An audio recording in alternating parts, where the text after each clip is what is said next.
भगवानों में भगवान शंकर, भगवान ब्रह्मा और भगवान हरि में कौन कितना सहनशील है। ब्रह्मा जी के सामने गए, न प्रणाम किया न नमस्कार किया। अब बड़े के सामने जाकर ऐसे खड़े हो जाना अभद्रता पूर्वक। ब्रह्मा जी सबसे बड़े हैं, परमेष्ठी पद में हैं, और उन्हीं के पुत्र भृगु जी हैं, इसलिए ज्यादा नाराज नहीं हुई, पर नाराज हुए। थोड़ी सभ्यता भी नहीं आई इतने बड़े ऋषि होकर तुम्हें। शंकर जी के पास गए तो भगवान शंकर ने कहा, आओ हृदय से। तो उनका, आप मुंडों की माला पहनते हो, ऐसा ऐसा।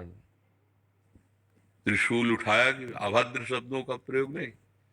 और भगवान हरि से शैया पर शयन कर रहे थे, लक्ष्मी जी चरण चाप रही थी।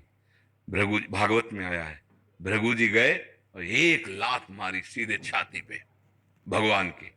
श्री भगवान तत्काल उठे और चरण दबाने लगे। बोले, बहुत कठोर छाती है, कहीं आपको चोट न लग गई हो, दबाना।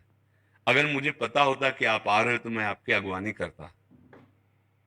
भृगु जी के आंसू आ गए कि ऐसा अभद्र व्यवहार मैं लेके भगवान के साथ, और वो चरण दाब रहे कि मेरा कठोर छाती है, कहीं आपके पैर में चोट न। और आज भी भगवान जब अवतार लेते हैं जहां, तो भृगु चिन्ह धारण करते हैं। तो हम जितना क्रोध पर विजय प्राप्त करेंगे उतने भगवान को प्रसन्न कर पाएंगे। स्वयं हमारे भगवान इतने सहनशील हैं कि गिन गिन कर सैकड़ों सभा में गालियां देता रहा शिशुपाल।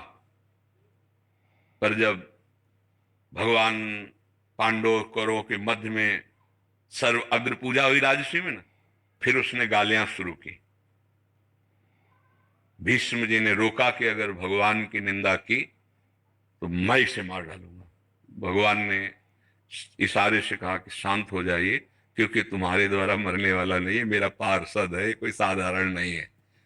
भीम भी उठे, उनको भी शांत किया, और शिशुपाल से कहा कि बस एक सीमा है, तब तक मैं जो बुआ को वचन दिए थे तब तक नहीं बोलूंगा। इसके बाद जब 100 के ऊपर हुआ तो सुदर्शन चक्र के द्वारा परमधाम, उसको परमधाम प्रदान किया। तो हम कुछ सीमाएं हैं, जिस हमारे इष्ट की निंदा कर रहा है, फिर हम नहीं सहन। यदि हमारे कोई धर्म का नाश करने के लिए, यदि कोई हमारे गुरु की अवहेलना हमारे सामने कर रहा है, हमारे इष्ट की निंदा कर रहा है, फिर हम नहीं सहन करेंगे। हमें गाली दोगे तो हम सहन कर लेंगे, लेकिन हमारे धर्म को, हमारे इष्ट को, हमारे गुरु को, हमारी मर्यादा को अगर छूना चाहे तो फिर वहीं हम उसका विरोध करेंगे, उस समय हम क्षमा नहीं करेंगे।